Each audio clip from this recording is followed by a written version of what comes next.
cet homme très pieux est tombé amoureux d'une femme chrétienne de confession. Toutes ces adorations qui sont derrière lui. Il voit cette femme et il tombe amoureux d'elle.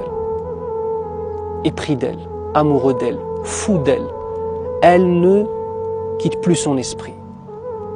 Dans ses adorations, il n'arrive plus à se concentrer. Il ne fait que penser à cette femme. Il prend son courage à deux mains, il va la voir et lui propose le mariage.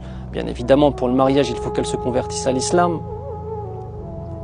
Mais cette femme-là était la fille d'un moine. D'accord? Ça veut dire que ce n'est pas simplement une chrétienne. C'est la fille d'un moine. Elle lui dit, j'accepte de me remarier avec toi, avec l'accord de mon père, si toi, tu deviens chrétien. Elle a dit, A'udhu billah, jamais. Et la femme lui dit clairement qu'il ne peut pas. Il rencontre le père discute avec lui et voit, parce que ces hommes-là étaient des étrangers, il voit que ce musulman-là, qui était connu dans la communauté musulmane, s'il devient chrétien, c'est un argument pour appeler les autres musulmans à la chrétienté. Et notre homme pieux de refuser. Mais notre homme pieux de ne plus dormir. Notre homme pieux d'être dévoré par la passion et par le désir de cette femme. Puis il se dit, je vais faire semblant d'être chrétien, mais je vais garder la foi dans mon cœur. Ça y est, le diable l'a eu. Alors il fait preuve d'apostasie, il quitte l'islam. Et il devient chrétien pour se marier avec cette femme.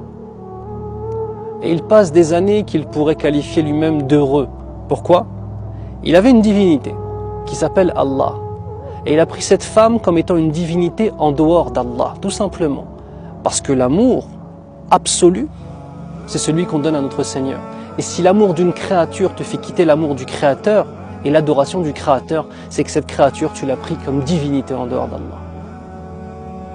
Et après un certain nombre d'années, un matin, il se réveille et son épouse lui dit « Je ne veux plus de toi. Tu es un homme qui n'a strictement aucune valeur. Tu as délaissé ton Seigneur pour une femme et pour un plaisir de la vie d'ici-bas. Je ne veux pas être avec toi. Et moi aussi, je vais quitter ma religion. Mais je ne vais pas quitter ma religion pour aller vers la religion du faux. Je vais quitter ma religion pour aller vers l'islam. » Et elle lui dit « Bismillahirrahmanirrahim. Qul huwa Allahu ahad. Allahu samad. Lam yalid wa lam yulad. Wa lam yakul lahu kufuwan ahad. » Dans la traduction de Surat al-Ikhlas que vous connaissez tous. Dit, c'est Allah le Seigneur unique. L'unique. Le Seigneur absolu. Celui qui n'a pas